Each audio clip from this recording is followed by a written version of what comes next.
আজকে আমি সূরাতুন নিসার দুটি আয়াত শেয়ার করতে চাই। একটি আয়াতে আল্লাহ বলছেন সবার আগে কোন কোন পাপগুলো থেকে আমাদেরকে দূরে থাকা প্রয়োজন।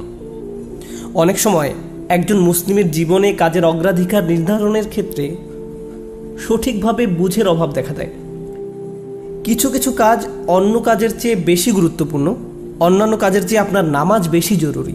ইসলামের এমন অনেক আমল রয়েছে যা জীবনকে সৌন্দর্যমণ্ডিত করে তুলবে, কিন্তু সেই কাজগুলো গুরুত্বর দিক থেকে নামাজের কাছাকাছি পর্যায়েও নেই, বা পাপ কাজের ক্ষেত্রেও এরকম প্রাধান্য রয়েছে। অনেক আমল রয়েছে যেগুলো আমাদের করা উচিত, যেমন ঘরে প্রবেশের সময় ডান পা দিয়ে প্রবেশ করা উচিত, টয়লেটে প্রবেশের সময় বাম পা দিয়ে প্রবেশ করা উচিত, এবং নির্দিষ্ট দোয়াগুলো পড়া উচিত। এ ধরনের আমলগুলো করার চেষ্টা থাকা উচিত, এগুলো উপেক্ষা করার কোনো সুযোগ নেই। কিন্তু এমন অনেক পাপ কাজ রয়েছে যেগুলো করা কবিরা গুনাহ।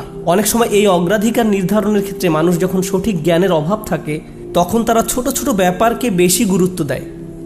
তারা নিশ্চিত করতে চায় যে আমি অমুক অমুক সুন্নাহ ঠিকভাবে পালন করছি তো, অমুক অমুক দোয়াগুলো নিয়মিত পড়ছি তো, শুক্রবারে সূরাতুল কাহফ পড়ছি তো, ইত্যাদি ইত্যাদি। তো তারা ছোট ছোট আমলগুলো সঠিকভাবেই আদায় করে, কিন্তু একই সময়ে চোখের সামনে থাকা বিশাল বিশাল গুনাহগুলো অনায়াসেই করে ফেলে। করার সময় দ্বিতীয়বার চিন্তাও করে না। যেমন ধরুন হারাম উপার্জনের টাকা, জিনা করা, সুদ, এরকম বড় বড় গুনাহ, বিরাট বিরাট শয়তানি পাপগুলো সে অনায়াসেই করে যায়। মনে হয় যেন চোখ থাকতেও সে অন্ধ। ছোট ছোট আমলগুলো আপনি ঠিকই গুরুত্ব দিয়ে করে যাচ্ছেন, যেন মনে মনে ভালো ফিল করতে পারেন যে যাক, আমি তো ধর্ম পালন করছি। এজন্যই কুরআন আমাদেরকে বিভিন্ন আমলের সঠিক অনুপাত ঠিক করে দিয়েছে। আল্লাহ এ আয়াতে বলছেন, ইনতাজতানিবু কাবাইরা মা তুনহাউনা আনহু, যদি তোমরা নিষিদ্ধ কাজের বড় বড়গুলো হতে বিরত থাকো। সুতরাং দেখা যাচ্ছে এমন অনেক বড় বড় পাপ রয়েছে যেগুলো থেকে আমাদের অবশ্যই বিরত থাকতে হবে। যদি আমরা এটা করতে পারি তাহলে ছোট ছোট পাপের ক্ষেত্রে আল্লাহ বলছেন নুকাফিরু আনকুম সাইয়্যাতিকুম, তাহলে আমি তোমাদের ছোট ছোট পাপগুলো ক্ষমা করে দেব। অর্থাৎ আগে সিরিয়াস ব্যাপারগুলো যত্ন নাও। কোরআন যেগুলোর উপর গুরুত্ব আরোপ করেছে, যেমন টাকা উপার্জনের বিষয়টা, কিভাবে আমরা টাকা আয় করি এবং কিভাবে তা ব্যয় করি, সে ব্যাপারে আগে যত্নবান হওয়া, এটা খুবই সিরিয়াস একটা ব্যাপার। আমাদের আশেপাশে যারা আছে তাদের অধিকারের ব্যাপারে সাবধান থাকা, যারা এতিম বা অভাবগ্রস্ত তাদের দেখাশোনা করা। সূরা মাউনে আল্লাহ বলছেন ফাযালিকাল্লাযী ইয়াদউল ইয়াতীম, সেই ব্যক্তি যে এতিমকে গলা ধাক্কা দেয়। এগুলো বড় ধরনের পাপ। তারপর যেভাবে আমরা আমাদের ব্যবসা বাণিজ্য চালাই, কেউ যদি আপনার কাছে টাকা পায়, কোনো কন্ট্রাক্ট মানতে যদি ওয়াদাবদ্ধ হন, কোনো সেবা প্রদান করার জন্য যদি আপনাকে বেতন দেওয়া হয়, কাজের ক্ষেত্রে সততা বজায় রাখা। ঠিক একইভাবে কোরআনে বর্ণিত সবচেয়ে ভয়ঙ্কর পাপগুলোর একটি হলো সুদ। একইভাবে আমাদের পবিত্রতা রক্ষা করা, অর্থাৎ জেনা ব্যভিচার থেকে বিরত থাকা, এটা কবিরা গুনাহ। এটা এত বড় গুনাহ যে আল্লাহ বলছেন লা তাকরাবুজ জিনা, ব্যভিচারের কাছেও যেও না। অন্যান্য ছোট ছোট গুনায় তোমরা হয়তো জড়িয়ে পড়বে। হতে পারে তোমার নামাজে যথেষ্ট মনোযোগ ছিল না, অজুটাও হয়তো উত্তম রূপে করা হয়নি।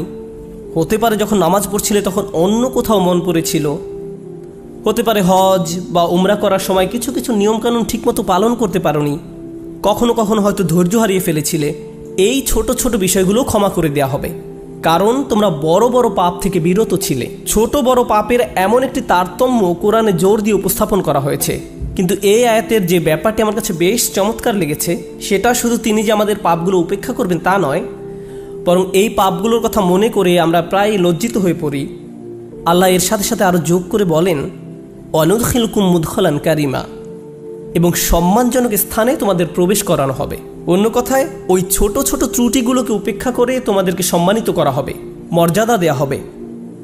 আর ওই সব লজ্জাজনক ব্যাপারগুলো তোমাদের রেকর্ড থেকে মুছে ফেলা হবে।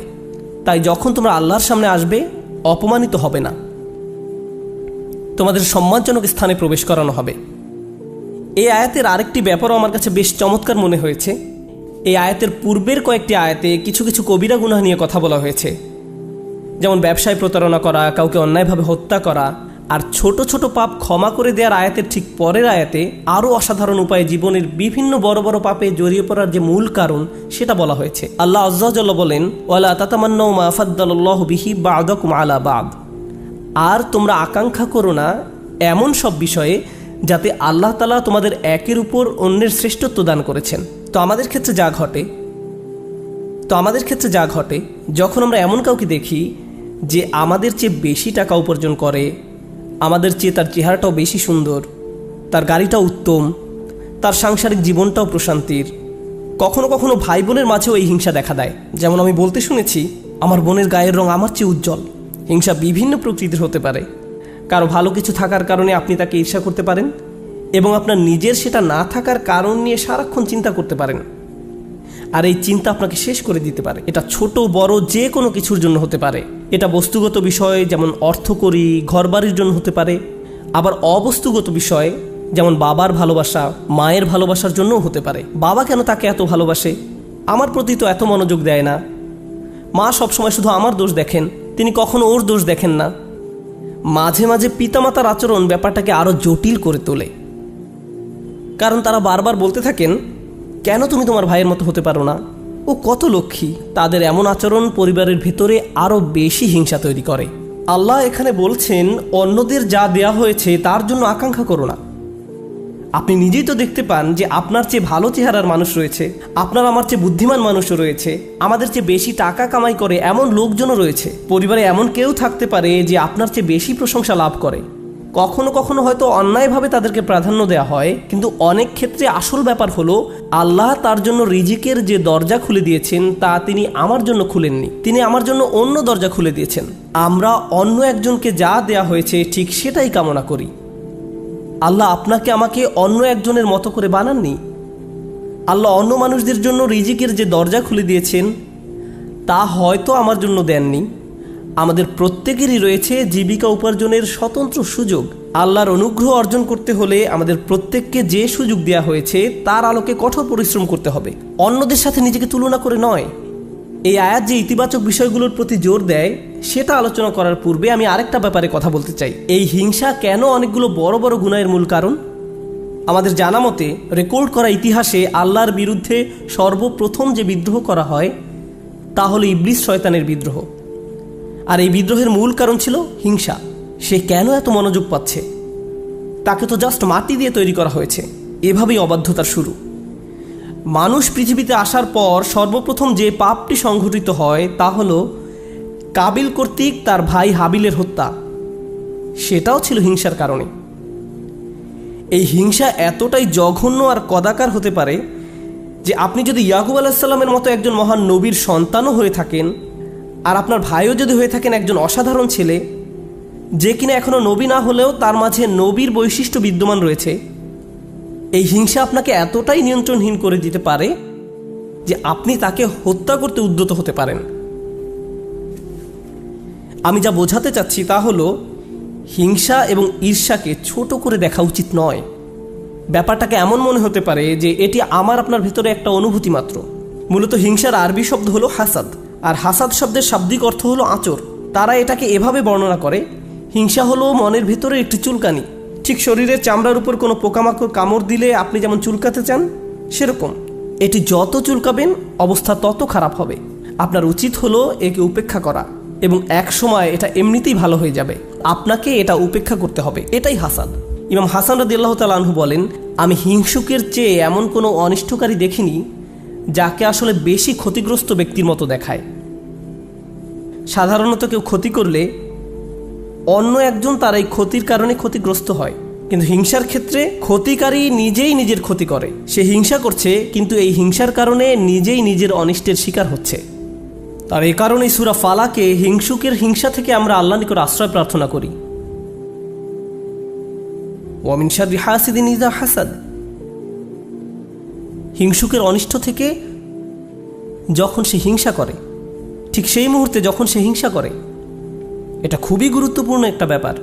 এই হিংসার কারণে আপনার আমার জীবনে ভয়ঙ্করতম সমস্যা তৈরি হতে পারে। এখন আমি নিজেকে বিশ্লেষণ করতে চাই। যখন আমি নিজেই অন্যকে হিংসা করতে শুরু করি, তখন কোন কোন ধরনের নেয়ামত থেকে নিজেকে বঞ্চিত করি? যখন আমি নিজেই অন্যের উন্নতি সহ্য করতে পারি না, ব্যাপারটা আর একটু খোলাসা করে বলছি। তামান্নি জাওয়ালিন নি'মা বিদুনিহি। আপনি ইচ্ছা করেন যে তার যেন এই নিয়ামতটি না থাকে। ব্যাপারটা এমন নয় যে আচ্ছা ওই ভাই খুবই শক্তিশালী, আমি যদি তার মতো শক্তিশালী হতাম। না না না, আমি ইচ্ছা করি যে সে অসুস্থ হয়ে পড়ুক আর আমি শক্তিশালী হয়ে উঠি। আপনি ইচ্ছা করেন তার মাঝে যেন ওই ভালো বিষয়টা না থাকে। কোন কারণে সে ওইটা পাবে? আচ্ছা, সে প্রমোশন পেয়েছে, এখন আমারও ইচ্ছা হয় যে আমিও যেন প্রমোশন পাই। না না না, হিংসা হলো আমি চাই সে বরখাস্ত হোক আর আমি প্রমোশন পাই। আপনি তার ব্যর্থতা দেখতে চান, আপনার ভেতরের কিছু একটা চায় তার যেন পতন ঘটে। তার পতনের ফলে আপনার জীবিকায় সমৃদ্ধি আসে না, আপনার এতে কোনো উপকার হয় না, তবু আপনার ভেতরের কিছু একটা তার পতন কামনা করে। যদি তার পতন ঘটে তাহলে আপনার কাছে তা ভালো লাগবে। এটাই হলো হাসাদ। কিভাবে এটা একজনের ভালো দিক ধ্বংস করে দেয়? আমরা ইবলিস শয়তান সম্পর্কে জানি। আল্লাহ তাকে ফেরেশতাদের কাতারে রেখেছিলেন, এর চেয়ে উন্নত কোনো মর্যাদা হতে পারে না। কিন্তু হিংসা তাকে এত উচ্চ পর্যায় থেকে একেবারে নিম্নতম পর্যায়ে নামিয়ে দিয়েছে, আল্লাহর নিকট থেকে বহু দূরে সরিয়ে দিয়েছে। চিন্তা করতে পারেন, এত বড় মর্যাদা কেড়ে নেওয়া হলো, এর মূল কারণ ছিল হিংসা। চিন্তা করতে পারেন, মূল কারণ হলো নিজেকে অনেক বড় কিছু মনে করা। হিংসার কারণে হত্যার মতো জঘন্য অপরাধ সংঘটিত হলো। আল্লাহ সূরা আরাফে বর্ণনা করেন, কাআন্নামা কাতালান নাসা জামিআ, সে যেন গোটা মানব জাতিকে হত্যা করলো। হিংসার কারণে হত্যার মতো জঘন্য অপরাধ সংঘটিত হলো, আর এই মহাপাপের মূল কারণও ছিল হিংসা। এই সকল উদাহরণের মূল শিক্ষা হলো আমাদের নিজেদেরকে ভালো করে বিশ্লেষণ করে দেখা উচিত আমরা নিজেরা এই রোগে আক্রান্ত কিনা। ভালো করে খতিয়ে দেখা উচিত আমাদের মাঝে এই ঘৃণ্য ব্যাধিটি আছে কিনা। মানুষ শুধু টাকা পয়সা নিয়ে হিংসা করে না, মানুষ প্রায় সব কিছু নিয়ে হিংসা করে।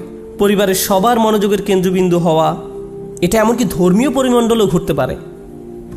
ভাই জানেন, অমুক শায়েখ, তার ভিডিও মানুষ বেশি দেখে। আপনি তার ফলোয়ারদের সাথে নিজের ফলোয়ারদের তুলনা করছেন কেন? মাহফিলে তাকে কেন প্রধান বক্তা করা হলো? তাকে কেন সবচেয়ে ভালো সময় বক্তব্য দিতে দেয়া হলো? এমন ঘটনা মসজিদেও ঘটতে পারে। ভাই দেখেছেন তারা কত টাকা তুলেছে, আমরা এত টাকা তুলতে পারিনি। আর এই মনোভাব প্রতিযোগিতায় সীমাবদ্ধ থাকে না, হিংসায় পরিণত হয়। কেন তারা আমাদের চেয়ে ভালো করছে? এই হিংসা এমনকি ধর্মীয় পরিমণ্ডলেও আঘাত করতে পারে। মদিনায় আসার পর সাহাবীরা ধারণা করেছিলেন মদিনার ইয়াহুদিরা সবার আগে ইসলাম ধর্ম গ্রহণ করবে। এ সম্পর্কে কোরআনে এসেছে, আফাতাতমাউনা আন ইউমিনু লাকুম, তোমরা কি আশা করো যে তারা তোমাদের কথা ঈমান আনবে? কারণ তারা আহলে কিতাব, তারা ওহী অবতীর্ণ হওয়া সম্পর্কে অবগত ছিল। তারা রাসূল সাল্লাল্লাহু আলাইহি সাল্লামকে সেভাবে চিনত যেভাবে তারা তাদের ছেলে মেয়েদের চিনতে পারত। এর কারণ ছিল আসলে হিংসা। তারা এই ব্যাপারটা মেনে নিতে পারেনি যে নবী প্রেরণের অনুগ্রহটি বনী ইসরায়েলদের কাছ থেকে অন্যদের কাছে চলে যাবে। তারা চাইতো ওহী মুহাম্মদ সাল্লাল্লাহু আলাইহি সাল্লামের কাছে না এসে তাদের কারো কাছে আসুক। জীবনের এমন কোনো দিক নেই যেখানে হিংসার আক্রমণ হওয়ার সম্ভাবনা নেই। এটা আপনার চাকরি জীবনে প্রভাব ফেলতে পারে, ব্যবসায়িক জীবনে প্রভাব ফেলতে পারে, আপনার পারিবারিক জীবন, ব্যক্তিগত জীবন, ধর্মীয় জীবন, সামাজিক জীবন থেকে শুরু করে জীবনের প্রতিটি ক্ষেত্রে এর প্রভাব পড়তে পারে। সম্প্রতি বিশ্বের বিভিন্ন প্রান্তে ভ্রমণ করার অভিজ্ঞতা থেকে আমি এক নতুন ধরনের হিংসা সম্পর্কে অবগত হয়েছি। অনেক বোন এসে আমার কাছে প্রশ্ন করেন, এটা বলার কারণে হয়তো আমি সমস্যায় পড়তে পারি, যাই হোক, কোরআনে কেন পুরুষদের জন্য অমুক অমুক বিধান দেয়া হয়েছে আর নারীদের জন্য সম্পূর্ণ ভিন্ন বিধান দেয়া হয়েছে? পুরুষদের কেন বোরকা পরতে হয় না? আমাকে এই প্রশ্ন করা হয়েছিল। ডিভোর্স আইনের ক্ষেত্রে দেখা যায় আইনগুলো কেমন যেন পুরুষের অনুকূলে। মহিলারা জান্নাতে কি পাবে? আমি বলছি না যে এই প্রশ্নগুলোকে উপেক্ষা করতে হবে, কিন্তু এখানে একটা ব্যাপার আমাদের সাবধান থাকতে হবে। আমরা আল্লাহ সুবহানাহু ওয়া তাআলা সম্পর্কে কথা বলছি। তিনি যখন কোনো বিধিবিধান নাজিল করেন, এই বিধানগুলো আমি প্রবর্তন করিনি, আমি শুধু এই বিধানগুলো বোঝার চেষ্টা করেছি এবং শেখানোর চেষ্টা করছি। কিন্তু যিনি এই বিধানগুলো দিয়েছেন তিনি হলেন সবচেয়ে দয়াবান, ভালোবাসাপূর্ণ এবং সবচেয়ে ন্যায় বিচারক। যদি এই বিধান নিয়ে আপনার অন্তরে খুঁতখুঁতে ভাব থাকে এবং মনে মনে ভাবেন যে আমার মনে হচ্ছে এখানে ন্যায্য বিধান দেয়া হয়নি, এটা খুবই মারাত্মক একটি সমস্যা। এমনকি আল্লাহ সম্পর্কে এই মনোভাব যে আমাকে ঠকানো হয়েছে, আমাকে তিনি যা দিয়েছেন সেখানে ঠকিয়েছেন, আমাকে পুরোপুরি বুঝতে হবে কেন তিনি আমাকে এটা করতে বলেছেন। একটা ব্যাপারে বলছি, উদাহরণস্বরূপ কেউ যদি আমাকে জিজ্ঞেস করে কেন আল্লাহ মহিলাদেরকে পর্দা করতে বলেছেন, আমার সৎ জবাব হবে আমি জানি না। আমি নিজে নিজে চিন্তা করে হয়তো এই বিধানের কিছু উপকারী দিক তুলে ধরতে পারবো, কিন্তু এই উপকারী দিকগুলো আল্লাহ অবতীর্ণ করেননি। এই উপকারগুলো আমি চিন্তা করে বুঝতে পারলাম, আর আমার এই সাহস নেই যে আমি বলবো যে অমুক অমুক যুক্তির কারণে হিজাব পড়তে হবে, কারণ এই যুক্তিগুলো আল্লাহ অবতীর্ণ করেননি। অনেক সময় আল্লাহ কোনো বিধান নাজিল করেন কিন্তু তার পেছনের কারণ বর্ণনা করেন না। তিনি বলবেন তুমি নিজে নিজে চিন্তা করে দেখো, লাআল্লাকুম তাতাফাক্কারুন লিয়াদাব্বারু আয়াতিহি, কেন এই বিধানগুলো দেয়া হয়েছে তা তোমরা নিজেরা চিন্তা করে খুঁজে নাও।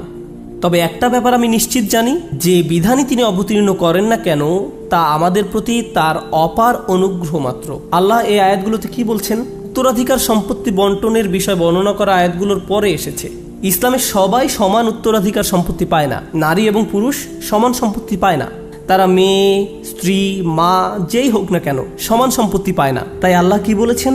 লিররিজালি নাসিবুম মিম্মা ইকতাসাবু ওয়া লিন-নিসাই নাসিবুম মিম্মা ইকতাসাবনা।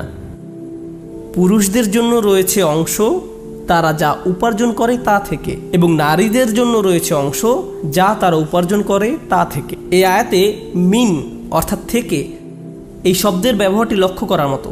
এই পৃথিবীতে যত কিছুর জন্য আপনি কাজ করেন তার সবটুকুর ফসল পাবেন না, এর থেকে একটি অংশ পাবেন আর বাকি অংশ পরে পাবেন। অথবা আপনি কাজ করেছেন কিন্তু তার কিছু অংশ সুফল পাওয়ার যোগ্য ছিল না, যেমন হয়তো আপনার নিয়ত শুদ্ধ ছিল না, কাজটা যথেষ্ট পরিশুদ্ধ ছিল না, তাই আপনি আপনার কাজের সেই অংশের মূল্য পাবেন যা মূল্য পাওয়ার যোগ্য ছিল।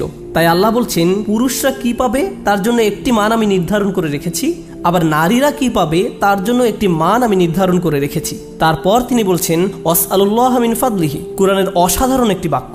এর অর্থ হলো আর আল্লাহর কাছে তার অনুগ্রহ প্রার্থনা করো। এখানে ফাদল দ্বারা শুধু অনুগ্রহ বোঝায় না। হিংসার ক্ষেত্রে হিংসুক ব্যক্তি মনে করে অমুক আমার চেয়ে বেশি ফাদল পেয়েছে, অমুক ব্যক্তি সম্পত্তির দিক থেকে আমার চেয়ে বেশি ফাদল বা অধিক আনুকূল্য পেয়েছে, অথবা চেহারা সুরতের দিক থেকে বা সুযোগ সুবিধার দিক থেকে বেশি আনুকূল্য পেয়েছে। বাসায় কোনো মেয়েও এমনটা অনুভব করতে পারে, কারণ তার বোন বিয়ের সব প্রস্তাব পাচ্ছে কিন্তু সে পাচ্ছে না, আমার বোন আমার চেয়ে বেশি ফাদল পেয়েছে। আল্লাহ বলছেন যদি তুমি ফাদল পেতে চাও তাহলে আল্লাহর অন্য কোনো সৃষ্টির চেয়ে বেশি চাওয়ার পরিবর্তে সরাসরি আল্লাহর কাছ থেকে নিজের জন্য ফাদল চাও। নিজেকে অন্যদের সাথে তুলনা করা বন্ধ করো, বরং আল্লাহর নিকট থেকে তুমি নিজের জন্য কি পেতে পারো তার দিকে মনোযোগ দাও। মনে মনে ধরে নাও যে আশেপাশে কারো কোনো অস্তিত্ব নেই, অন্যদের কি আছে সেই সম্বন্ধে চিন্তা ভাবনা করা বন্ধ করো। মনের উপর যদি এরূপ নিয়ন্ত্রণ প্রতিষ্ঠা করতে পারেন তাহলে খুবই সুখী জীবনযাপন করতে পারবেন। যদি কখনো এমনটা হয় যে তুমি ক্লাসে বসে আছো, স্যারের বক্তব্য শুনতে পাচ্ছ কিন্তু কিছুই বুঝতে পারছো না, মনে মনে ভাবছো আমি জানি না আমি কোন স্বর্গে বাস করছি, কিন্তু তোমার পাশের ছেলে বা মেয়েটি প্রতিবার হাত তুলে স্যারের প্রত্যেকটা প্রশ্নের জবাব দিচ্ছে আর তোমার মন বিষিয়ে উঠছে। মনে মনে ভাবছো যদি মেয়েটাকে কষে একটা চড় দিতে পারতাম, আমি তাকে সহ্য করতে পারছি না, কারণ সে সব প্রশ্নের উত্তর দিচ্ছে। তোমার সকল মনোযোগের কেন্দ্রবিন্দুতে এমন একজন যে তোমার চেয়ে বেশি বুদ্ধিমান, যে স্যারের প্রিয় ছাত্র, যে সকলের মনোযোগ পাচ্ছে, যার কারণে তোমার নিজেকে খারাপ ছাত্র মনে হয় বা যার কারণে তারা তোমাকে লজ্জা দিচ্ছে। কিন্তু একটা ব্যাপার কি তুমি খেয়াল করেছো? তুমি সেখানে বসে আছো শুধু তুমি এবং শিক্ষক। তুমি এখানে এসেছো শিখতে, অন্যের দোষ না দিয়ে তোমার উচিত নিজেকে দোষ দেয়া। হায় হায় আমি আমার মনোযোগ হারিয়ে ফেলেছি। নিজের কাছে ব্যাখ্যা দাবি করো কেন তুমি মনোযোগ হারালে। প্রশ্ন করতে গিয়ে লজ্জা অনুভব করো না। তুমি এখানে এসেছো নিজের উন্নতি সাধন করতে, অন্যদেরকে নিজের মূল্য বোঝাতে নয়। তুমি এই জন্য শিখতে আসনি। একই কথা প্রযোজ্য চাকরির জায়গায়, পরিবারের। অন্য কাউকে বেশি দাম দেওয়া হচ্ছে বলে আপনি নিজেকে গুটিয়ে ফেলবেন না। যদি কোনো অন্যায় করা হয় আপনি কথা বলুন, কোনো কিছু যদি বলার থাকে বলুন। যদি কোনো কিছু আপনাকে বিরক্ত করে ভেতরে ভেতরে জ্বলবেন না এবং এটাকে বড় হতে দিবেন না, নিজের ভেতরে ঘৃণা তৈরি হতে দিবেন না। আমরা আল্লাহর নিকট যে দোয়াগুলো করি তার একটি হলো ওয়ালা তাজআল ফি কুলুবিনা গিল্লাল লিল্লাযিনা আমানু। ঈমানদারদের বিরুদ্ধে আমাদের অন্তরে কোনো বিদ্বেষ রেখো না। যখন আমরা কিয়ামতের দিন তার সামনে দণ্ডায়মান হব তখন যেন আমাদের অন্তরে ঈমানদারদের বিরুদ্ধে কোনো গিল বা খারাপ অনুভূতি না থাকে। আমরা দুনিয়াতেও এটা চাই না, আর জান্নাতে আল্লাহ আমাদের থেকে তা দূরে রাখুন। তাই এই ব্যাপারটা পার্থিব জীবনে ঘটতে পারে। এমন হতে পারে যে কারো বিরুদ্ধে আপনার অন্তরে হিংসার মনোভাব তৈরি হচ্ছে, ও সে তো এই পজিশন পাওয়ার যোগ্য নয়, সে তো অমুক কাজ করার যোগ্য নয়। আপনার অন্তরে যদি এমন অনুভূতি তৈরি না হয় তাহলে সেটা খুবই ভালো। কিন্তু অনেক মানুষ আছে যারা এভাবে চিন্তা করে, ওই লোক আমার চেয়ে অনেক বেশি বেতন পায়, সে কেন আমার চেয়ে বেশি বেতন পাবে? তারা কত টাকা বেতন পায় বা না পায় তার সাথে আপনার সম্পর্ক কি? আপনি কি করেন? আপনি কি অর্জন করেছেন? আপনার যদি মনে হয় যে আপনার আরও বেশি বেতন পাওয়া উচিত, তাহলে ব্যাপারটা যথাযথ কর্তৃপক্ষকে বলুন। ওয়াসআলুল্লাহ মিন ফাদলিহি, আল্লাহর কাছে তাঁর অনুগ্রহ প্রার্থনা করুন। ইন্নাল্লাহ কানা বিকুল্লি শাইইন আলিমা, নিঃসন্দেহে আল্লাহ তাআলা সর্ববিষয়ে জ্ঞাত। যখন আমরা অন্যের সাথে নিজেকে তুলনা বন্ধ করব, যখন পুরুষ বা নারী হিসাবে কি পেলাম বা কি পেলাম না এসব নিয়ে চিন্তা করা বন্ধ করব, অমুক অমুক ব্যক্তির কারণে আমি পেছনে পড়ে আছি এমন চিন্তা করা বন্ধ করব, আপনার এবং আল্লাহর মাঝে আর কেউ নেই। যদি কোনো বিষয়ে অগ্রগতি অর্জন করতে চান, সরাসরি আল্লাহকে বলুন ওয়াসআলুল্লাহ মিন ফাদলিহি। অন্যথায় সারা জীবন ধরে কেবল অন্যের বিরুদ্ধে অভিযোগই করে যেতে পারবেন। কিভাবে তারা আপনার প্রতি অন্যায় করেছে, কিভাবে তারা আপনাকে সুযোগ থেকে বঞ্চিত করেছে, কিভাবে সবাই পেয়েছে কিন্তু আপনি পাননি। আর এভাবে অভিযোগ করলে আপনার জীবন তো দুর্দশাগ্রস্ত হবেই, আপনার কারণে আপনার আশেপাশের মানুষের জীবনও দুর্বিষহ হয়ে পড়বে। এই আয়াতটি নিয়ে সর্বশেষ যা শেয়ার করতে চাই, বিশেষ করে যখন আমরা তেলাওয়াত করি ওয়া মিন শাররি হাসিদিন ইযা হাসাদ, এখানে ইযা শব্দটির দিকে বিশেষ মনোযোগ দিন। কেউ কেউ বলেন এখানে হাসাদকে বর্ণনা করা হয়েছে একটি গুণ হিসেবে, শুধুমাত্র শব্দগতভাবে ইসমে ফাইল হিসেবে নয়, বরং একজন মানুষের একটি খারাপ গুণ হিসেবে, অর্থাৎ এমন ব্যক্তি যার মাঝে হিংসার প্রবণতা আছে। কিন্তু ইজা শব্দটি একটি বিষয়ের প্রতি বিশেষ ইঙ্গিত করে। আপনার মাঝে যদি এই গুণটি থেকে থাকে, তাহলে কোনো এক সময় কুৎসিত উপায়ে এর প্রকাশ ঘটবে, আজ না হোক কাল।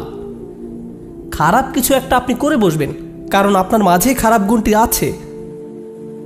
আপনি নিজেও হাসিদ হতে চান না, হিংসুক হতে চান না। আবার যারা হিংসা করে তাদের অনিষ্ট থেকে বাঁচতে চান। আমরা দোয়া করি আল্লাহ যেন আমাদেরকে হিংসুক হওয়া থেকে রক্ষা করেন, এবং যারা আমাদের বিরুদ্ধে হিংসা করে তাদের অনিষ্ট থেকেও যেন রক্ষা করেন। আল্লাহ যেন আমাদের ভালো কাজগুলোকে নষ্ট হওয়া থেকে রক্ষা করেন। আমরা জানি রাসূল সাল্লাল্লাহু আলাইহি সাল্লাম বলেছেন, আগুন যেমন শুকনো কাঠ জ্বালিয়ে ফেলে, তেমনি হিংসাও একজন ব্যক্তির ভালো কাজগুলোকে জ্বালিয়ে দেয়। কেন তিনি এমনটি বলেছেন? কারণ যখন আপনার মাঝে হিংসা দেখা দেয়, তখন আপনার পক্ষে কৃতজ্ঞ হওয়া অসম্ভব। কারণ যখন হিংসা করেন তখন আপনার কি নেই কেবল তা নিয়েই আপনি চিন্তা করেন। আর আল্লাহর সাথে আমাদের সম্পর্ক নির্ভর করে একটি বিষয়ের উপর, তা হলো আমাদের কি কি আছে তা সব সময় স্বীকার করে যাওয়া। এভাবেই আমরা আল্লাহর প্রতি কৃতজ্ঞ হয়ে উঠি। যদি আপনার অন্তরে হিংসার বসবাস থাকে, তাহলে কোনোভাবেই আপনার পক্ষে আবদান শাকুরা অর্থাৎ আল্লাহর কৃতজ্ঞ বান্দা হওয়া সম্ভব নয়। আল্লাহ আযজা ওয়া জাল্লা আমাদের অন্তর থেকে হিংসা দূর করে দিন, আমাদেরকে সত্যিকার অর্থে কৃতজ্ঞ বান্দা বানিয়ে দিন। আল্লাহ সঠিকভাবে তার অনুগ্রহ চাওয়ার মতো তৌফিক দান করুন এবং আমাদের জীবনকে আরও সুন্দর করে দিন।